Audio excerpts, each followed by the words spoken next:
There is a decision. Every moment of every day you're faced with this decision. To either face the pain of growth or the pain of staying where you currently are. Because I've realized in life that we ultimately get to choose our hard. Everything worth doing is hard, and the more worth doing it is, the harder it is. Yeah, working out is hard, but wouldn't you agree looking in the mirror with dissatisfaction is harder? If it's hard, good. It means no one else will do it. More for you. Studying for that exam is hard, but again, isn't failing it even harder? And so in life, if pain is inescapable, why not just choose the pain that will allow you to grow? Two forms of pain. Pain that breaks you, and the pain that changes you. The pain that destroys you. Isn't this shit? And see, that's why I'm making this video. It's later in life knowing you could have been more, and all that's left is you and the year of tears of a possibility left that you allowed to die. Because I've been able to transform myself from someone who less than 2 years ago had a failing YouTube channel with less than 400 subscribers, many insecurities, and a complete lack of work ethic. But for the first time in my life, I'm actually kind of proud of the direction my life is going. And by no means am I saying I'm a David Goggins or anything, because trust me, I'm not even close to that, but I have been able to finally start making progress in my life, and that's because I've started to learn how to actually confront hard things. See, we all have fears, right? To be honest, brother, I'm still scared of a lot of things. Like, if you asked me to go and approach a random hot girl on the street, I'd probably still get that sweaty palms feeling and that anxious feeling of the dread of rejection. But even more than that, there's one fear that's hardwired into the biology of all human beings, and that's the fear of cold water. And so around 3 months ago, me and two of my close friends decided to confront that fear. Why? Well, because as Greg Plitt basically said, why not become a fear hunter? Put in what we were working with. Why not do the things that scare you? Because one of the most powerful things I think he said was, behind every fear is the person you want to be. You face your fears, you become the person you want to be. You run from your fears, you're not living. And I've realized that's the only place where real growth actually occurs. Because every time you face something hard that you don't want to do and overcome it, guess what? Your willpower and mental strength grow stronger, making it easier to do hard things in the future. And this isn't just some hustle culture bro talk, like, it's literally been scientifically proven that your anterior mid-cingulate cortex, which is the area of the brain which is responsible for willpower, gets bigger by doing hard things you don't want to do, meaning your willpower grows stronger over time. And that's why I've just started viewing hard tasks as just literal XP points to level up my mental strength. And I knew by confronting this lake, I was gonna gain hella XP. So I just decided to use it as an opportunity to grow. But then I realized that talking about doing hard things and actually doing hard things are two completely different things. Because to say I felt scared to get in this thing is quite the understatement. Because brother, I was feared AF.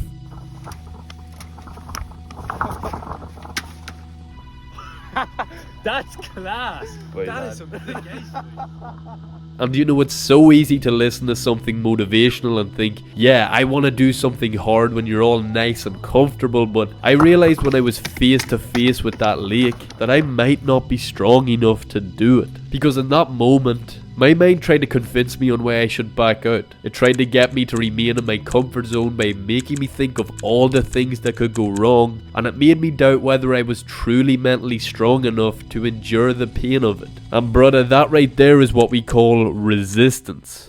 And not on no Star Wars shit, but resistance is the force that actually causes us to procrastinate. It's the force that keeps us in our safe little comfort zones, never taking risks, and always playing it safe. Like, have you ever been motivated to wake up early and hit the gym, or sit down and smash out that assignment that will allow you to progress in life, but when you actually go to do it, suddenly all of that motivation is gone and it almost feels like there's an invisible hurdle that just won't let you start, even though you'd really like to? Yeah, well, that force is essentially resistance. It's not just unique to me and you. No, everybody in the world experiences it. See, resistance is essentially fear masked as procrastination. Because most people think they're just too lazy to start, but in reality, the reason we procrastinate difficult things that will improve our lives is because we're scared. You see, resistance only obstructs movement from a lower sphere to a higher sphere. Because you wouldn't feel resistance to sit down and eat Twinkies and watch Netflix, but if you were to decide you wanted to leave that couch and move to a higher sphere like the gym for example, well then that's where you'd start to feel resistance. But as Stephen Pressfield says in The Art of War, you can use resistance as somewhat of a compass. The more resistance you feel thinking about starting a task,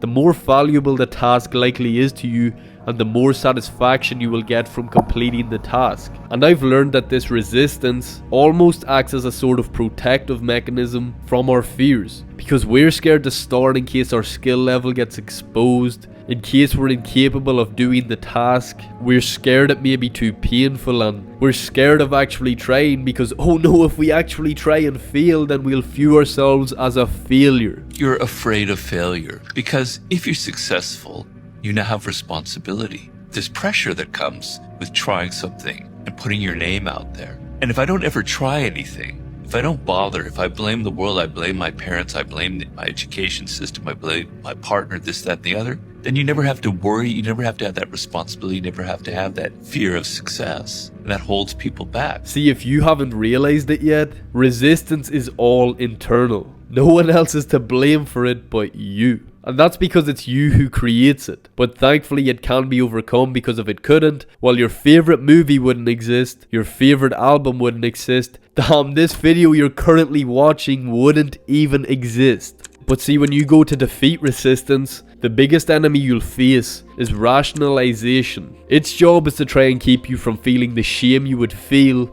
if you really had to face what a coward you are for not starting the work. Because when you feel shame, you want to get rid of that feeling, right? And the only way you can get rid of it in this scenario is through the work.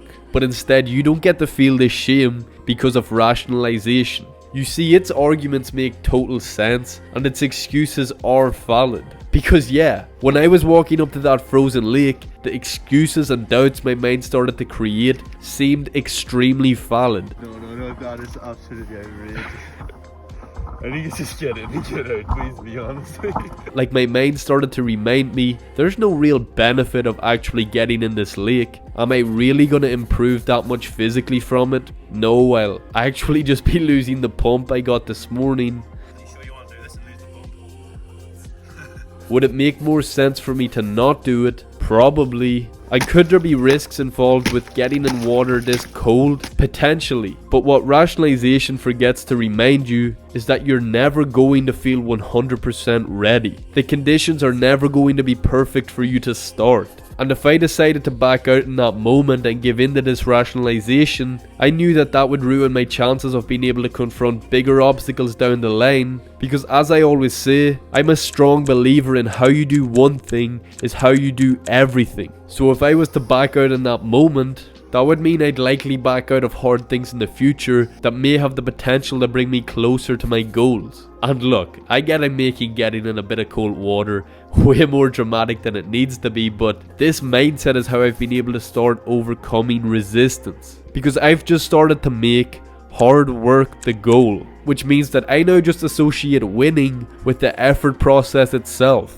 Because when you rewire your brain to just view showing up and completing the task as the reward, well then you've just unlocked the peak of dopamine management for success. Because when you rewire your brain to get dopamine from the satisfaction of completing a hard task, well then you'll be far more motivated to do hard tasks in the future. And when you really think about it, why wouldn't you choose to do that? Because how do you achieve any goal you want? Through hard work, right? So wouldn't you agree it actually makes way more sense to just make hard work the goal? Because in doing so, it's basically inevitable that you'll just end up achieving all the external goals anyway. And I found that perspective shift has really helped me overcome resistance. Because I now don't get caught up in my emotions when it comes to difficult tasks.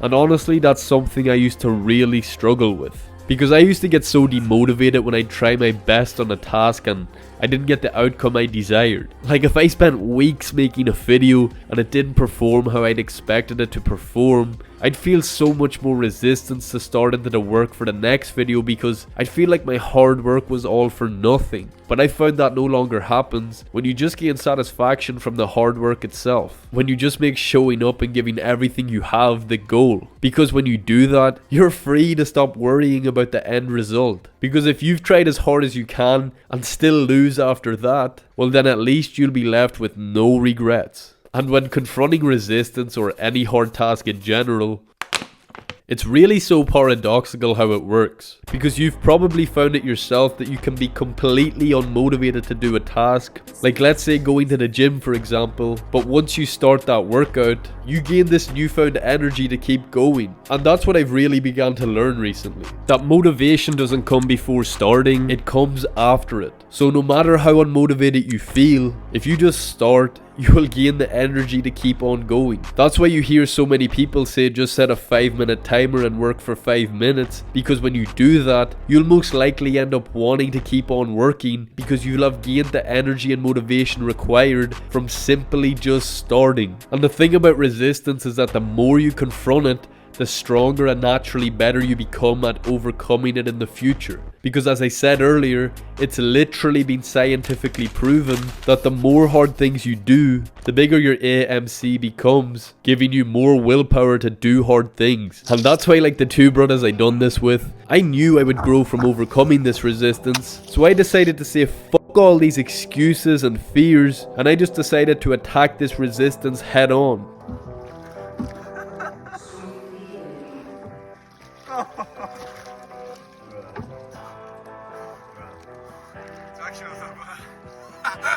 Because every time I find the courage to do hard things like this, I always end up thinking, why have I been placing all these limits on myself? Why do I always think I'm not good enough to do it? Because moments like these help me realize the importance of seeking out discomfort. They really just allow me to feel like I'm alive, if you know what I mean, and just allow me to grow and reshape my mind in ways I wouldn't have been able to if I had have decided to choose the path of least resistance. And when you really think about it, wouldn't you agree it's almost completely illogical to not choose the pain of growth? Because what's the alternative? To never take a risk? To always stay confined by the limits of your own mind? To live a mundane existence where you feel the same thing every day of every year for your whole life? Rarely stepping out of that nice safe comfort zone where there's seemingly no risk. But you know as well as I do that there is. Because as classic and cliche and maybe as cringe as this may sound to you, but if you don't start pursuing the things you genuinely want out of life, well then you're always going to be living in a state of regret. And that's what I truly fear. I fear getting to 90 years old, God willing, and having to say, why the fuck did I not take that risk? What could my life have actually looked like if I had have just stopped listening to all these false limits and doubts in my mind and instead just applied myself? Because I don't know about you, but to me the pain of that seems far greater than the pain of any growth. So brother, as exaggerated as I may have made getting in a bit of cold water, I just ask you to drop all those stupid limits you've been placing on yourself and just become the person you actually want to be. As always, through hard work we grow. Peace.